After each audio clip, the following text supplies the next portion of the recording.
Hey, Austin. How are you? My name's Anna DeVlantis, and just excited to be here. I hope you are too. Yay! Let's get a yay or a woo or something. Let's get going, huh? Get in here. You're all going to want to be here, you people over here. You will. You want to be here. I swear you will. Yep, you. He's going to come. So our talk today is about artificial intelligence in education. And full disclosure, my background is not in artificial intelligence or education. My background is in investigative journalism. So I have exposed government corruption and mob crimes. I have uncovered wrongful convictions and false confessions and pretty heavy, weighty stuff, right? Pretty important stuff, too. And I would put this in that category. I would say AI's transformation of education is an important topic for our time. And we are about to have an incredible conversation with a visionary founder, MacKenzie Price. But first, I just want to direct your attention to a quick video. It's like a minute long. And as you watch it, I ask you to ponder two questions. One of them is, do we really want to rely on artificial intelligence to build human intelligence? Is that a good idea? And number two, do you really think that artificial intelligence could replace teachers? Let's take a look. We knew the day would come eventually.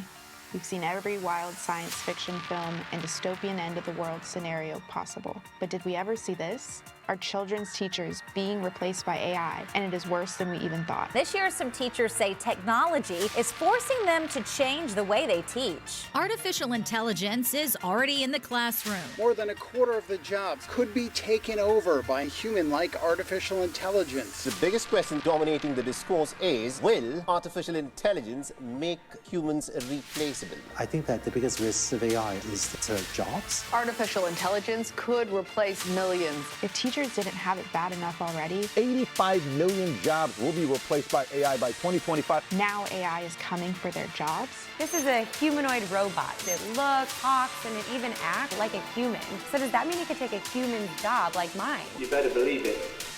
Robots replacing our educators? Are we really letting this happen? A school with no teachers? It sounds like a nightmare, but MacKenzie Price, the co-founder of Alpha Private School, says it's actually the wave of the future. 'Cause darling, I'm a nightmare dressed like a daydream. Nice to meet you. Any Taylor Swift fans in the house? All right, good, we got it. Hi everybody, how are you? Hi Anna. Hi, MacKenzie. So you saw the video, pretty provocative, right? And I think the question on a lot of people's minds, often to MacKenzie, the first question out of the gate is, do you really have a school with no teachers? Is that possible?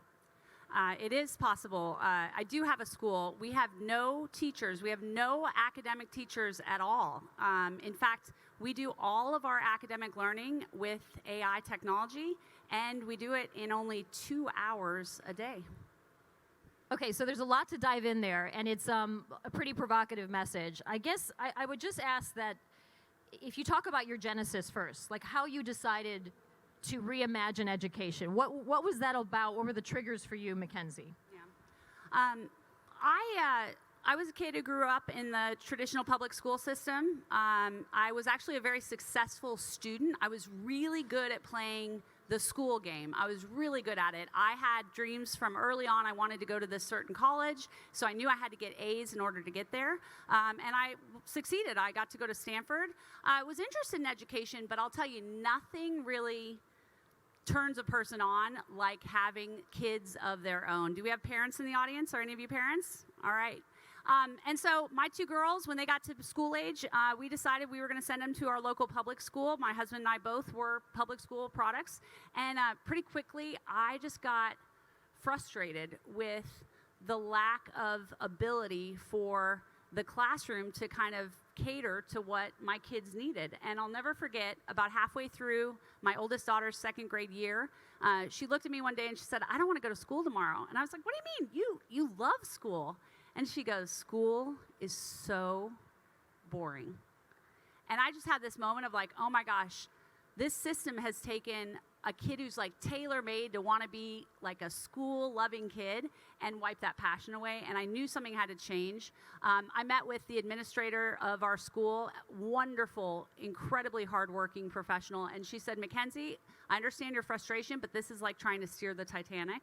And I knew at that point I had to go. And for me, it wasn't about public versus private. It was about figuring out a new model, because the classroom model with a teacher kind of lecturing and managing 20 plus students, it's broken, it doesn't work. And so I decided to start a school, and at that school we used adaptive apps. So who starts a school, right? A lot of us are staying in the system and you're like, oh, this doesn't work or that doesn't work, but MacKenzie did, and now she has the data and the outcomes to prove, but we're gonna get to that in a second. I guess I wanna ask, because there's a lot of skepticism about artificial intelligence in general, and artificial intelligence certainly as it applies to education, and I think there are a lot of people, certainly during the pandemic, anybody who has kids saw this, the way we used technology certainly didn't work that well. It didn't really, there aren't many students who had a wonderful experience from that. But you figured out ed tech in a different way. It is working. And I just wonder if you can point out some of those differences, MacKenzie. Yeah, absolutely. Who's still got PTSD from Zoom, COVID, classroom? It was awful. This is completely different from that. This is not putting a kid in front of a computer and having them watch a lecture. This is one-to-one, completely personalized, adaptive learning, where kids are using apps and they're using an AI tutor to provide them with exactly the lesson that they need at the pace that they need to be at, and the level of information. And so one of the reasons we get really great outcomes, and I'd love to show you some information on this, currently our school's got about 250 students across 3 campuses, and in only 2 hours a day, our kids are learning twice as much as kids do in standard school all day long. It's 2.6 times, actually. We use MAP testing, which is a standardized testing, adaptive testing platform that's used by about 10 million students across the country, public, private, homeschool. Our top 2/3 of our students are averaging 3.6 times faster, and our top 20% are averaging 6.5 times faster than what we do, all because they're receiving this completely personalized education. And we're going to get into why faster matters, because it really opens up the day to do so many remarkable things. Austin's been called the Silicon Valley of education because there's so much going on here and there's so much more to come.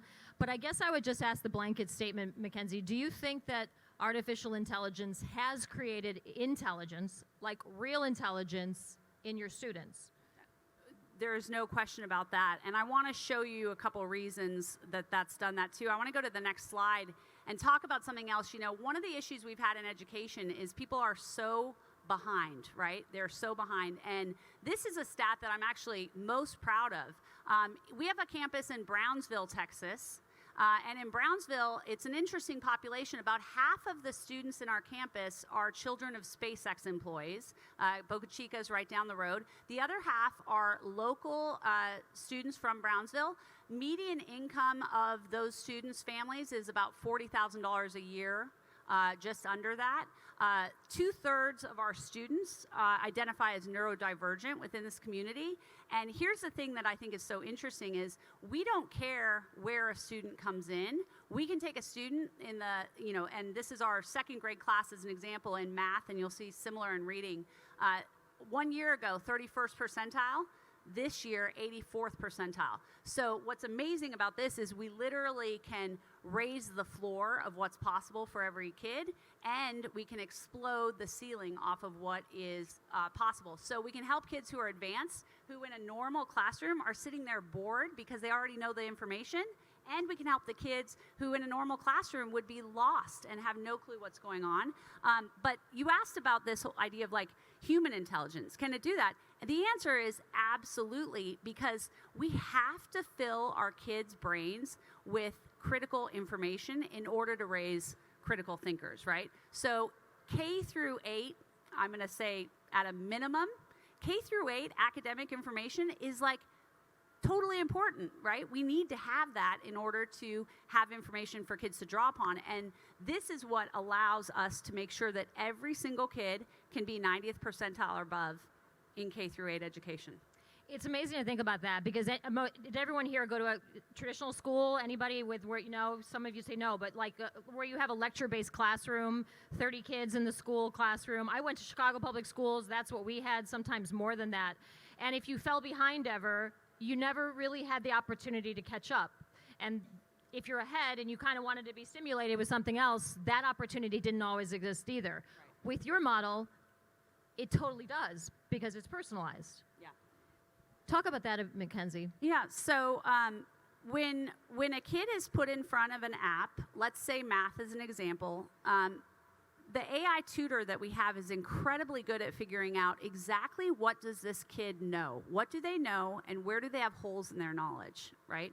And so it can cater a lesson to that person. So let's say you have a 7th grade student who's working on math, but they're struggling with it. Did you ever fall off the math cliff? I totally did, but then there was a point where you're just like, well, I'm not good at math. I'm a writer, so I'm okay. Yeah. Anyone else fall off the math cliff at a certain point? I did. About 9th grade, all of a sudden I was like, this is really hard. And the reason that so many of us do that is because we don't actually have solid understanding of some of the foundational concepts. So it's really hard to be good at algebra if your fractions are shaky. It's hard to understand fractions if your multiplication table is not right there. And so what AI technology does is it's able to say, okay, this is what this kid understands, or this kid is struggling, it's taking him a little bit longer to get this concept, and I think it's because, he needs to go back and revisit some concepts from, 2 years before. And what we found is actually the fastest way forward is to go backward. And you think about the model of what's happening in traditional classrooms, and even in classrooms where it's not so much always lecture-based, teachers really do their best to provide more projects and more interaction.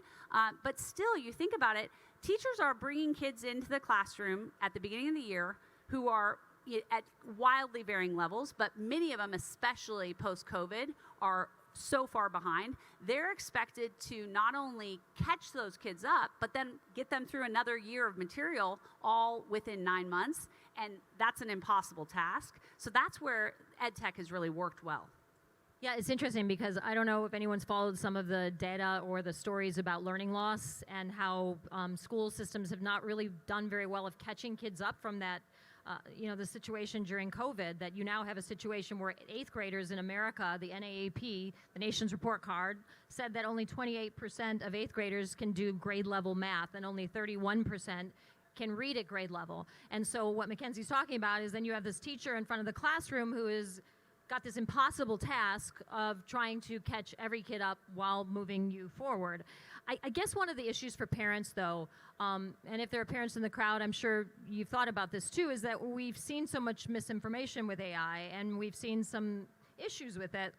How do you trust an artificial intelligence-based system to teach our kids? Well, I can tell you one thing.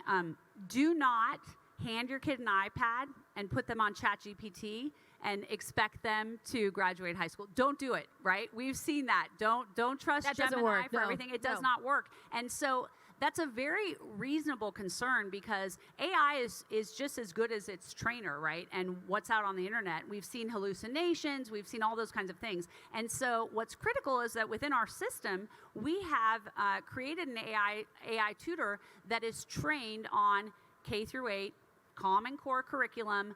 That is what standard schools are doing, right? And so this is a very protected system, and it has to be for kids. I'll give you an example of why.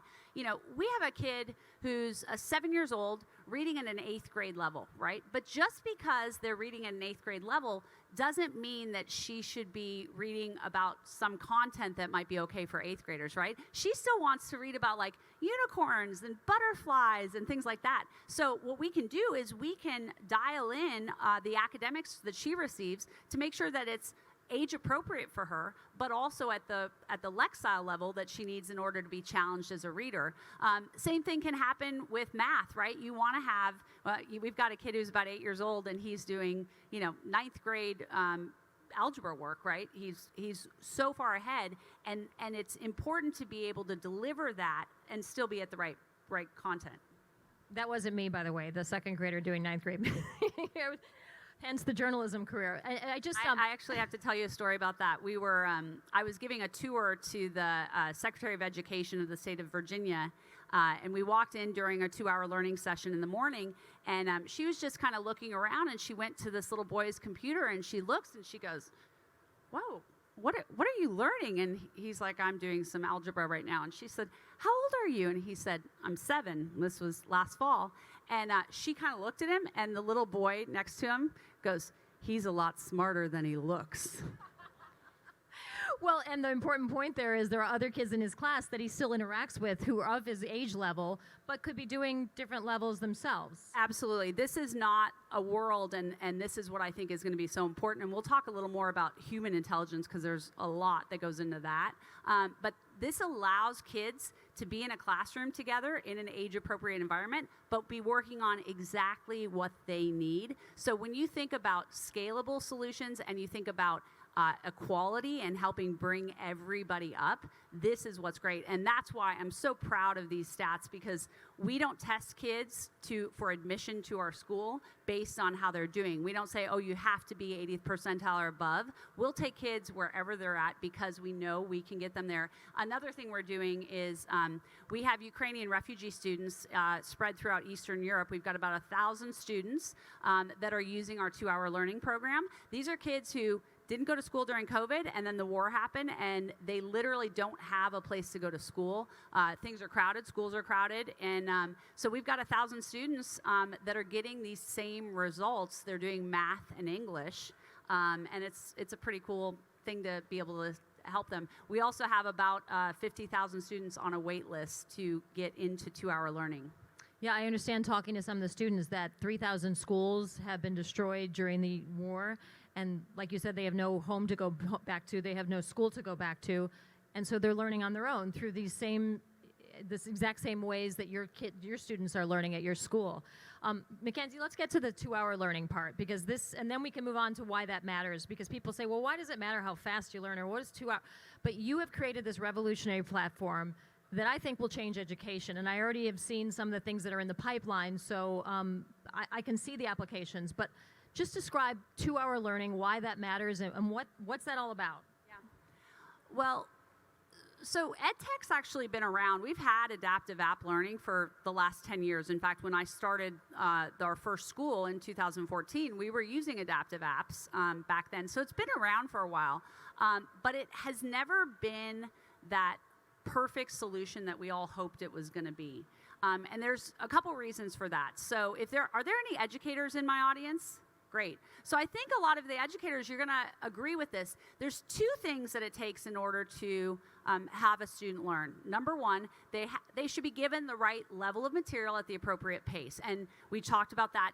EdTech does a great, great job of doing that. But it's only about 10% of the solution. 90% of it, you have to have a motivated student. You have to have a student who actually wants to engage, right? And so that's why things haven't worked very well. Also, a lot of adaptive apps have been put in the classroom, and maybe teachers are having the kids work on these adaptive apps for 15 minutes a day or something, and then they come back to their normal class. But it doesn't solve that issue of the fact that they're still working through material at the same pace as the rest of their class on there. And so one of the things we found with adaptive apps is, they can do a great job of this. However, we have to solve that issue of the motivated student, right? And there's a lot of kids, unfortunately, who are not motivated to learn. They're not interested. It's not always fun to learn, let's face it. It's not. It's hard. It's a struggle. But what we found is that if we can give kids back their most valuable resource, which is time, that's what can create a motivated student. So when we started learning that, gosh, we can deliver 2x results to kids, it was like, do we care about that? In fact, actually, a lot of parents don't even care. They don't need kids to learn twice as fast. They're like, I'm not looking to have my kid graduate high school by 6th grade, right? I'm not doing that. And they don't want them sent home after 2 hours either. Exactly, exactly. And so what is it that we do? And that's true. Like, for sure, kids do not want, or parents don't want their kids sent home after this 2-hour period. So what do we do with the rest of the day? And school's a bundle, right? School serves as a daycare. School serves as a place for socialization, right? And a lot of activities that come. And so what we found is when we can put academic learning into 2 hours, we can free up the rest of the student's school day to do all kinds of cool things. It's interesting because we are going to get into that too. I guess I want to just ask about screen time because that's something else that occurs to you when you hear things like this. Like, well, I really don't, I worry about my own daughter's screen time, and I know as parents, we know they're addicted to their screens. So how do you work that parent concern into how you're presenting education? Yeah, just like Zoom school during COVID, this is a totally different type of thing. Not all screen time is equal, right? This is not scrolling through TikTok or just watching YouTube. This is really actively engaged learning that kids are doing on apps. And there's a lot of learning science behind why this adaptive app learning works so well. You're getting, rapid testing, basically. You're getting feedback on a regular basis. How are things going? You're getting a lot of return on going back and reviewing information throughout versus, if you think about in a traditional classroom, you study a concept, you get whatever score you get on that test, you maybe review it, maybe not. Teachers would love for you to, but maybe don't, and then you move forward. And so these apps are able to provide that experience. So as a result, we find that we get kids who are really more engaged than they would be. So not screen time. The other thing that we found is that competence leads to confidence. So when we talked about that math cliff, when you understand math, it actually is kind of cool and really fun, right? But when you don't understand it, you don't like it. And so that's what we found is as our kids develop competence and are able to get better and better on what they're learning, they enjoy it more. So even though we call it productive struggle, 2 hours of productive struggle, we're getting them in that right challenge zone where it's not too hard, but it's not too easy. And that's a very engaging place for students to be. One of the things you've told me, MacKenzie, too, is that often in the education system, kids get labeled like a C student. If you don't perform that well in math, you start falling behind and you're suddenly a C student or you're not good at math. And under the system, it doesn't work that way. It just doesn't. The kid who used to think that will not think that now in this way. Well, there's a fundamental premise that we have, and this extends for every single model of schooling that we do, is that kids are limitless. I think so many kids are underrated. I think even parents can underrate their kids, and they can get to a point where they say, oh, my kid's not really a school kid, he's not great at this. And it is true, if by third grade, if you're not, if you're a C student, your chances of graduating on time goes down, your chances of going to a four-year college goes down, right? If you're behind on math and reading, especially reading, because starting in third grade, you're no longer reading to learn to read, you're reading to get information. So if you're behind, you're going to lose the rest of that time. And actually, one of the things I think it's a very interesting stat, a guy named Lee Jenkins did research on enthusiasm throughout school. And he measured that. And do you guys know the most enthusiastic year of a kid's life? Anyone know? Kindergarten.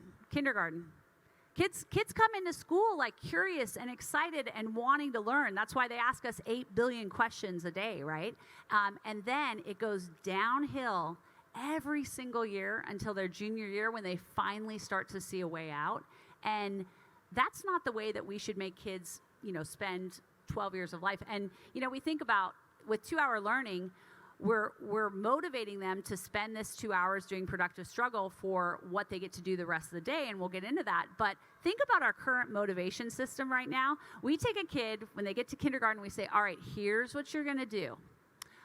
For the next, 6 hours each day, 5 days a week, for the next 13 years, you are going to sit in class and you're going to generally learn to kind of be quiet, raise your hand, listen, read, do your homework, do all of these assignments that you have. And if that goes really, really well, you might get to grind it out for another 4 years in college, right? That's our motivation system. And we have kids who can't even pass the marshmallow test at that age, right? Of short-term sacrifice for long-term gain. We are literally asking kids across the world to do that motivation. And it's not working. So let's talk about what is working. And this is the fun part, because when you do the core curriculum and you get it out of the way in the morning, which is the way you do it at your schools, it opens up the rest of the day for really incredible things. And a couple of you here were talking with us in the booth, and this is the part that really lights people up, because you understand why it matters that you learn so fast and that you achieve mastery in the morning, because your whole day is now free and there are so many incredible things you can do. MacKenzie, talk to us about that. Yeah.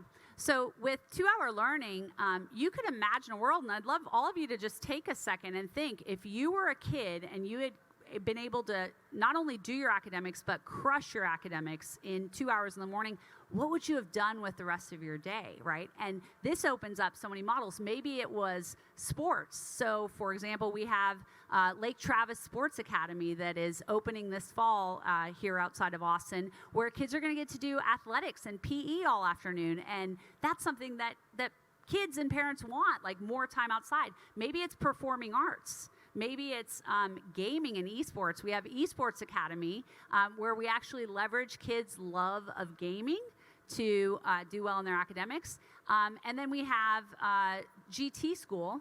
That's also launching this fall, where it's going to be more academically rigorous workshops in the afternoon that are really fun. And then Alpha, where we've kind of started, we're doing life skill development workshops in the afternoon. And just think, these are like the super cool experiences. And when I say life skills, that's what I think is really important about building human intelligence. Well, it's one of the things that's missing, I think, in typical education. Like, I always wondered, why don't we have like a financial literacy course? In the Chicago Public Schools, I think we had one day where we learned a little bit about grocery shopping and why, like just basics.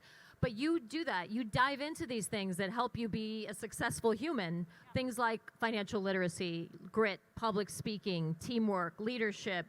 You could please tell us again. So I think actually these are the life skills that parents really care about. They want their kids to have. And just like you said, I always love seeing those memes where it's like another day where I didn't use the Pythagorean theorem or whatever, but I sure wish I knew how to do my taxes. And so we start things, teamwork, leadership, communication, empathy, public speaking, financial literacy. We start financial literacy when our kids come in kindergarten. We put them on a currency system where they're learning how to earn, how to save, how to invest, what to do. We have our 5th and 6th graders who are managing a real Airbnb and getting to experience what that's like. In high school, they start working on businesses, ways to do that. Grit is a great example. So how do you learn grit, MacKenzie? Come on. We all want our kids to have it, but some naturally do. Yeah. How do you learn? So if you think about grit is this idea of sticking to something even when it's hard, right? Being able to continue and persevere even when you failed or had a hard time. And so one of the things we do in our workshops is we have what we call a test to pass. And an example of that, how do you measure grit? So we don't just hand our kids the book Grit by Angela Duckworth and say, read this book and then write an essay on it. That doesn't really measure, does a kid have grit? It shows they read the book and maybe they've had some takeaways. So what we do instead is we have a grit triathlon, and the triathlon consists of 3 things. Number 1, you got to solve a Rubik's Cube. Number 2, you have to juggle 3 items for 30 seconds. And number 3, you have to run a half mile. And these are our 7 and 8-year-olds. And when we tell them this is what you're going to work on, you'll have kids like, oh my gosh, I'll never be able to, I can't solve a Rubik's Cube, or how am I going to juggle? That's impossible. Or running is actually usually the biggest one, that they're like, I can't possibly do that. And it gives us an opportunity to do 2 things. One is we can teach growth mindset. So we talk to them about the power of yet. Maybe I can't run that half mile yet, but if I practice and train and work hard, I can do it. Maybe I have no idea how a Rubik's Cube works, but if I learn about it and understand that there's an algorithm, we can do this. I get a lot of hate online about the Rubik's Cube thing, but I'll tell you what, a 7-year-old, looking at a Rubik's Cube, trying to figure out, like, how do I solve this? It's hard. It's a hard task. But what we find is 6 weeks later, when our students are solving that Rubik's Cube because they've learned how to learn and they've understood, oh, there's an algorithm and I memorize it and I've helped my friends, learn to do this. I've practiced and struggled and started with scarves and finally ended up with balls that I'm juggling. And I've run and I've been able to do that. That's when you look at those kids who finish that and you're like, okay, they have grit. They have shown the ability to do that. And that's something that we want to do. Another example I have, empathy and teamwork, communication. Those are really, really important skills that I actually think adults need some more training on, these days. So one of the things we do, and we use AI for this, is we have a workshop where we're practicing all those skills. And the test to pass for that is at the end of the 6-week period, our students go into an escape room and they're mic'd up and they have to solve this escape room puzzle.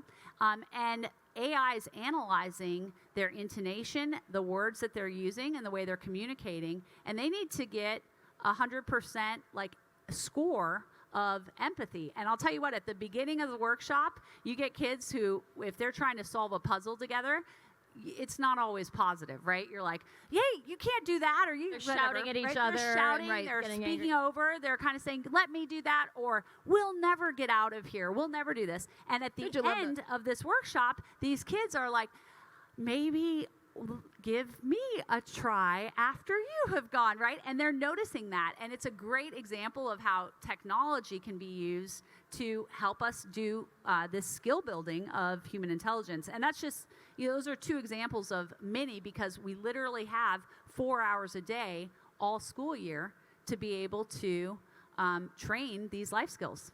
You talk about those 4 hours of the day to train life skills. I think it's really pronounced at the high school level, because at the high school level, what you're doing is pretty remarkable.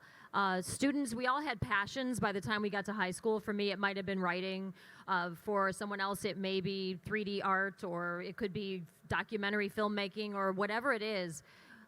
You have a passion by that point, and maybe it's music or sports or something. But your schools allow that afternoon to create what you call a masterpiece project and spend a lot of your day, every day, working on what you're truly passionate about. Talk about that, MacKenzie. Well, let's think about, by the time kids get to high school, there's a group of kids, they're kids like the way I described I was, who are really interested in crushing their academics, right? And so they're overloaded with AP courses. They're doing hours of homework a night, because if you're taking advanced coursework like that, there's a lot to do. Those kids are usually overscheduled, right? They're overburdened. They often get to pick just like one thing that you have time to do from an extracurricular activity. Maybe it's a sport, maybe you're on the debate team, something like that. And they're exhausted. You've got another population of kids who have decided, I'm not really a big student, don't really care that much, and they're not that engaged. And what we've offered at the high school level is kids can come in and they can do all of their AP work. They can do it in, we call it, if it's an AP track, it's 3-hour learning, but it's 2 to 3 hours that they're doing in the morning, and then it opens up their day to really explore where their passions and their talents intersect. And I know I would have loved that time to go figure out, like, what am I interested in? What would I have wanted to work on? What would you have wanted to do? I always was interested in journalism, so I think I probably today would create like a Substack or do some sort of investigating, or, write, probably. Yeah, so we have kids who are doing those things. They're able to explore those passions. We have a boy named Rhett who loves to mountain bike. He is just, well, first of all, often he comes in with like multiple broken bones. He'll have like a sling and a broken arm or something like that. He's a daredevil. But a year and a half ago, we said, what would you want to do? You've got all this time in the afternoon. What do you want to do? And he said, I want to build the best bike park in Texas. Texas does not have good mountain bike parks, and I want to build a great one. And so he had the time to go do that. Now, as part of that, he had to create a business plan. He had to raise funds. He had to find land. He had to market this this bike park. He had to build it. He raised $350,000 And he did this from non-friends and family. I think $15,000 came from friends and family. The rest was money that he found by building a network and an audience. He did this on Twitter and LinkedIn. And then he hired a crew of 30 people. He was under a deadline to get this thing done. He had his launch last November. And that's a great example of something that he's done. Other examples, just before we get to some other, and then we are going to open up for Q&A too. We'll allow some time for that. Yeah, there's an example that I really love to tell. There's a girl named Grace, and she, when she was like a sophomore, her grandpa died of cancer. And she got kind of interested, like, gosh, why did he have to pass away? And what's the deal with cancer on that? She took an interest in this. And I think about if she was in a traditional school, someone might have said, oh, you're interested in cancer. Maybe you should be a doctor, so you should go to medical school, right? And she would have thought, okay, I guess I'm going to go to medical school. That's what I'm going to try for. And, maybe she would have taken that biology class her sophomore year. And if she didn't get a strong A, she might have said, oh, maybe I'm not supposed to be a doctor. I guess I won't. Well, she was at Alpha, and because she was interested in cancer, we said, why don't you start learning how to become an expert and start researching and learning what's known about cancer? Well, pretty soon she realized, there's actually a thought that maybe cancer isn't just related to genetics. It could be related to epigenetics, your environment, what you eat, what you put in your body, the things that you're doing, and maybe there's more control of that. Well, she ended up basically becoming an expert, connecting with experts in the field, and she created a documentary that's launching at the end of March that she talks about, like, cancer, it's a foodborne illness. She's basically become a scientific journalist, and she's done all of this as an 18-year-old senior in high school that she's done. So she didn't have to wait 8 years to get to medical school and then eventually maybe go be a doctor. She was able to start at the age of 17 exploring this interest. And from what I understand, starting a movement. Like, she started, she wants Gen Z to be cancer-free. So she's trying to get everybody she can of her generation to jump on board. And it's really remarkable to see the outcomes. Well, and one of the things that we do, we encourage our students at the high school level to think of what we call an Olympic-level masterpiece. And so we think about this with college these days. If any of you have kept track of what's going on in the college landscape, it's impossible to get into school these days, right? It's really hard. In fact, Stanford's early action program this year, 73% of students that applied that had 1,600, which is a perfect SAT score, were denied. It's not just about SATs and AP classes anymore. You have to have something else that kind of comes out. And so one of the things we always say is, okay, let's think of something. If you're not an Olympic athlete, because by the way, if you are an Olympic athlete, you're getting into that school, right? You're going to get in there if you've got decent grades. So we say, okay, Alpha kids, you'll have a 1,500 plus SAT, you'll have gotten 5s in a few AP courses, and you could have an Olympic level masterpiece. So we ask kids to dream big. And when Grace first started, she's like, I am going to find a cure for breast cancer. Now what she's kind of said is she's like, I'm going to flatten the curve for Gen Z cancer, and she's going to do it by letting people know about this movement. And it's a great example of again, that theory we have that kids are limitless. They can do anything, and we just got to give them the time and the space and the support to do that. We do have educators in the room. I know that my mom and sister and many of my relatives are educators as well. They work in K through 12 education in Chicago, and I know that video would have freaked them out. And I think that can we make this not so scary for teachers? I mean, they're committed. They want the best out of their students. The human touch is important too. Yeah. Explain that to us, MacKenzie. Well, so like I said, we do not have teachers in our school.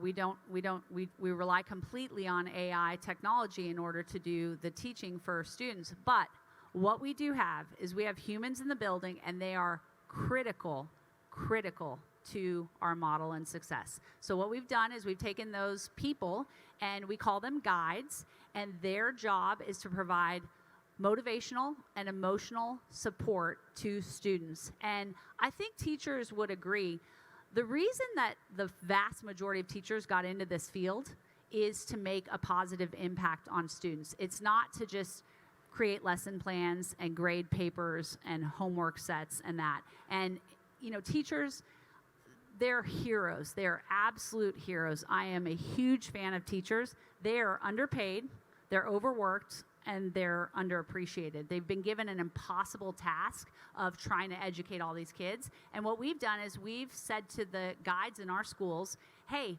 your job is to get to know each and every kid, understand what makes them tick, understand what they're motivated by, understand where they have concerns and challenges, and then help connect them with launching. So give us an example of that, because the student who's not interested in learning, teachers see all the time. How do you motivate them in your system? Yeah, you take that kid who doesn't like math. We had a boy, 8 years old, came into school, totally turned off by the idea of learning, just didn't really care. Didn't like math, didn't want to do it. His guide, though, knew he loves NFL football. He's a huge Denver Broncos fan, loves football. And so she sat down with him and was like, hey, let's think about how you're performing, and let's pretend this was an NFL draft. They pulled up kind of a leaderboard for within his house, which within our school, and said, would you be in the first round of the draft? And he's like, no, I wouldn't. What about the second round? No, I wouldn't. He's like, gosh, I don't even know if I'd get drafted in this situation. She said, well, let's think about your team. How are you doing as your team? Are you like the John Elway of your team? And he's like, gosh, I'm probably not. And then she used AI to create some specific curriculum around math and football. And suddenly this kid started going, oh, this is interesting. He started seeing a connection to what he was learning. And then again, as he got better at it, he developed more confidence and enjoyed it more. And so you can turn around a kid. What about kids with learning differences who potentially have ADHD or dyslexia and things like that? Do they get to go to Alpha, or do they get to go to your schools? Yes, that is a very common question I get. What about those kids who have learning differences, the kids with special needs, right? And what we found is the type of adaptive learning that they're doing works better for these kids because, again, they're getting that knowledge at exactly the pace they need. They're able to read it, hear it, see visual aids on it, watch videos. They can kind of absorb it at again, that pace that they need. And then when you think about some other learning differences, like when we think about, there's a one boy at our school that I love to tell this story. He's on the spectrum, and he was in one of our kind of socialization workshops, and he came to me after a few weeks, and he said, hi, Miss MacKenzie, how are you? And we shook hands. He did a great job shaking my hand, and we had a conversation. How's your day going today? He was asking me all these questions, and then after a couple minutes, he said, have you noticed the eye contact that I've been keeping with you?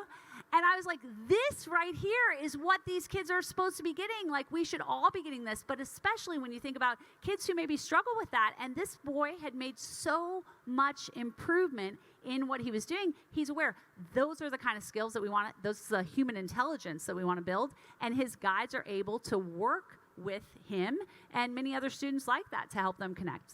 We only have a few minutes left, so we want to kind of just, can you talk to the future, what you see happening, MacKenzie? Because I know all of us are sort of trying to digest this, the new world and artificial intelligence, how it's going to apply, and you've really moved the ball forward with education. Tell us what you see. So I am so excited when I think about the way that education can look in the next 5 years. It hasn't really changed in the last 100+ years, but I believe the next 5 years, we are going to see a huge difference. I believe that we are going to be able to use AI technology to create something that's scalable and can help every single student across the country and eventually the world. So I think that in 5 years, we are going to be able to hand a kid a tablet, and they're going to be able to learn everything they need, and we're going to be able to reimagine what our school days look like, what our teachers' roles are, which is going to make them so much more excited to be a part of that. And again, humans are critical to this model, and we can transform that experience.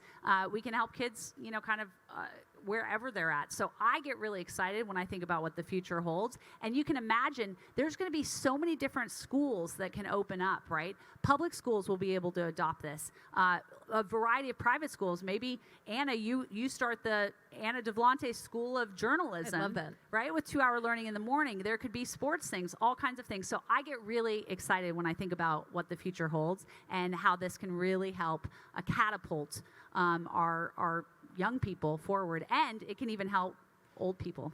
Yeah, we can all learn through AI. We just have to figure out the basics, I guess. I guess we should ask some questions here, and I know we have a number of them. Are you ready to answer questions, MacKenzie? Absolutely. Let's Bring it go. on. Hi. Very interesting what you guys are doing at your school. Some things that come to my mind are around like debating and exchanging of ideas around the same topic. And as you're describing how you lead the 2-hour sessions and how customizable or customized it is, I'm thinking, well, what about the debate that you would benefit from within a classroom when everyone is looking and talking about the same concept, right? Whether it be a reading or a history, or even, if you go into math and the sciences, and the richness that could come out of, different viewpoints and having that debate and what you learn from it, right? And all of sort of the different perspectives and emotional intelligence that will come out of it as well. Can you talk a little bit about how you avoid creating just bubbles where everyone only has one perspective that is whatever the AI has been developed to have, and leaves out everything else, just kind of recreating the problem that we see on social media and so on? Absolutely. So we actually have workshops that focus on that because, again, we've got all afternoon. So one of the workshops we do, it's an argue both sides workshop. So what we do is we'll have kids do debates, and not only do they get to debate something, but they have to actually pick something that is against their belief. And how great of a skill would that be? So we take a lot of the academics that we're learning in the morning and we pull it into afternoon activities where we are doing debate. We're doing things where they have to be able to convincingly argue something that they don't believe in. We actually use AI to judge that as well, but these are groups, right? It's so much more time for our kids to interact with each other and with our guides where we're doing things like debate. So not just their ability to argue the other side, because that can be taught as well, but like their ability to really see and learn from other perspectives. Absolutely. And that's something that, it's missing in our society today. And so when we're able to sit down and have Socratic discussions with our students, when that's our guides connection in the afternoon where they're talking to that. So even though in the morning you come in and it's 2 hours of individual time that kids are having, they carry into the afternoon all of the ability to really understand and have that. And critical life skill, empathy, critical thinking, right? A lot of things that you have to be able to relate to. Very impressive. It seems very revolutionary, and I can see how it's very compelling for many students. I have a 5th grader. He's a high achiever. He would love a 2-hour program. I wonder, though, if at the end of this, when he transitions to a more conventional school, what that transition is going to be like. So how does that work? Well, one of the things we say at our middle school program, not every student wants to go on to Alpha High and do a masterpiece project. Sometimes they want to go play on the football team, right? Or they want to do some of the things that a more traditional school experience allows. And we say we want kids to be prepared so that they can go into any high school in the country that they want to get into. So if that's our local public school or a boarding school, they can do that. And what we find is our kids come in extremely prepared academically because they don't have any holes, so they're able to go. It can sometimes get a little boring, right? But here's the thing. Just because it's boring for some time shouldn't mean we say, you know what, we might as well make it boring the whole time so that you never have tasted what the other side is. I will tell you, one of our seniors is headed to Stanford next year, and she went out for her kind of cell trip last month, and she met with the head of the humanities department, and she said to the humanities department chair, do I actually have to go to all the lectures and sit in the class? And she's like, you do. And I was like, how it works, right? Well, yeah, that is how it works. But again, I look at this and say, we should make sure that we're providing as much stimulating experience for these kids as possible. I'm not ready to take on, higher ed quite yet. But I think that we're able to prepare our kids to do very well. And we've seen that in the results we're getting as far as kids going to college and also thriving outside of that.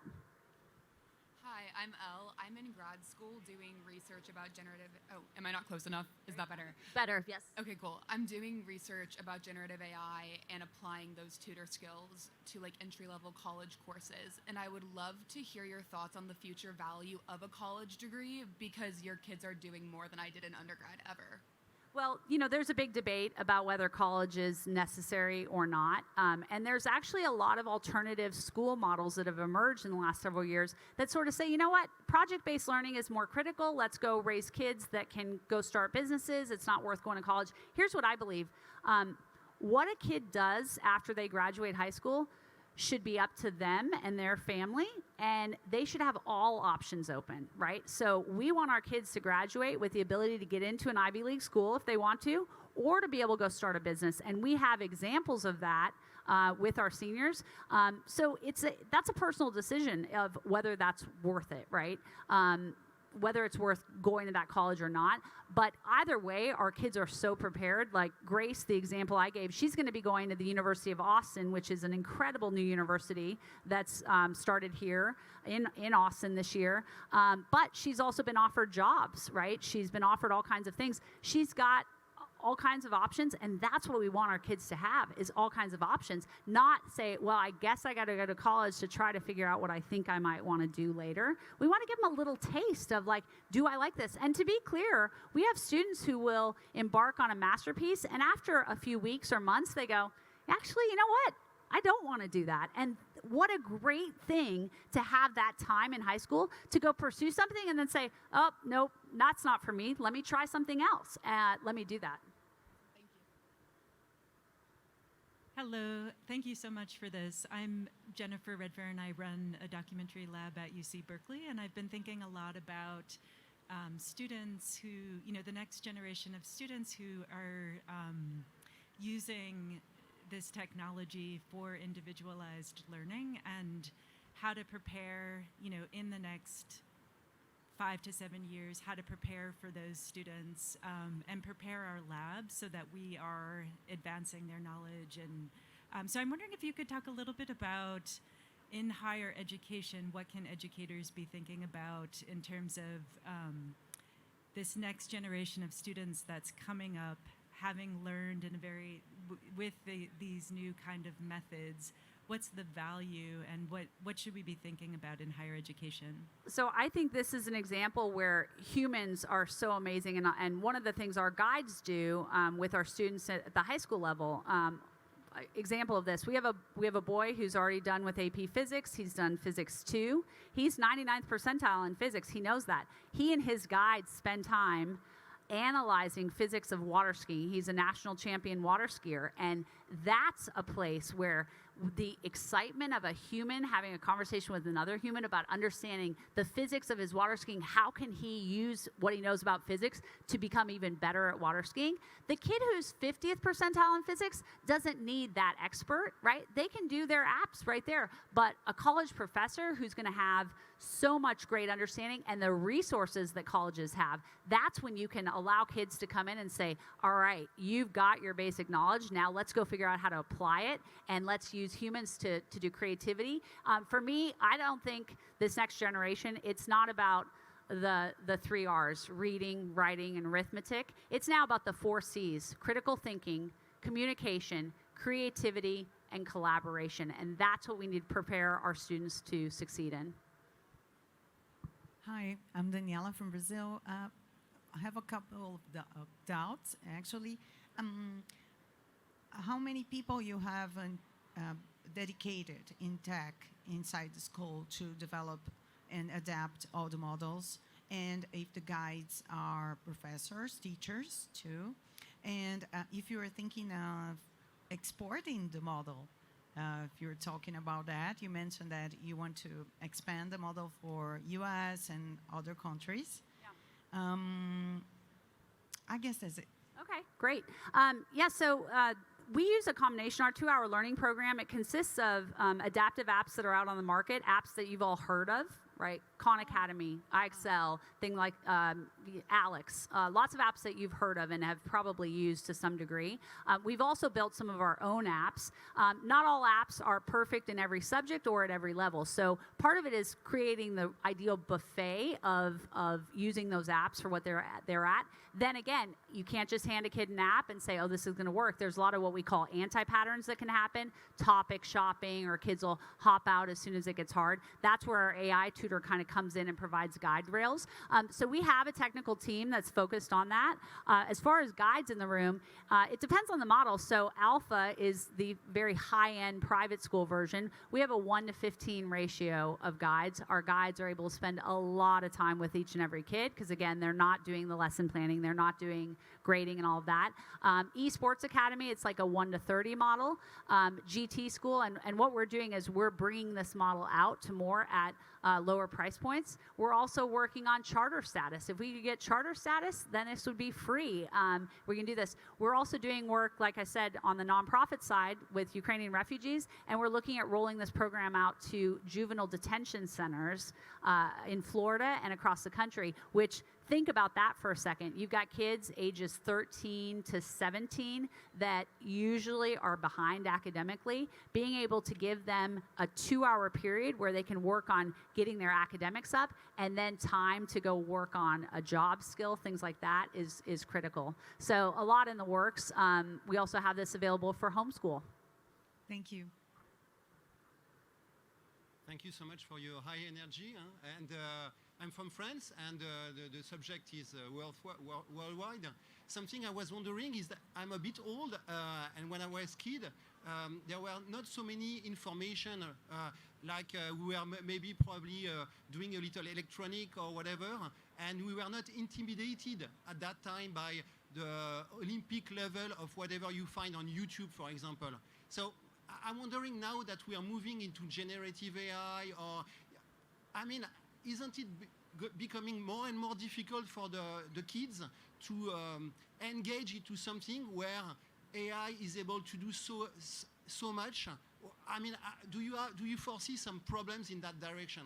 Well, I think there's a lot of fear because, people don't know what's going to happen with jobs. AI is taking over so many things, and the majority of jobs that our young people are going to be doing in 10 years don't exist yet, right? And that's why we have to prepare kids to, again, work on those 4 C's and figure out how they can take AI and use it as a superpower, build it as a tool. Most schools in the country have banned AI at this point, right? They're like, you can't use it, we want to stay. That's like if we banned the internet 20 years ago.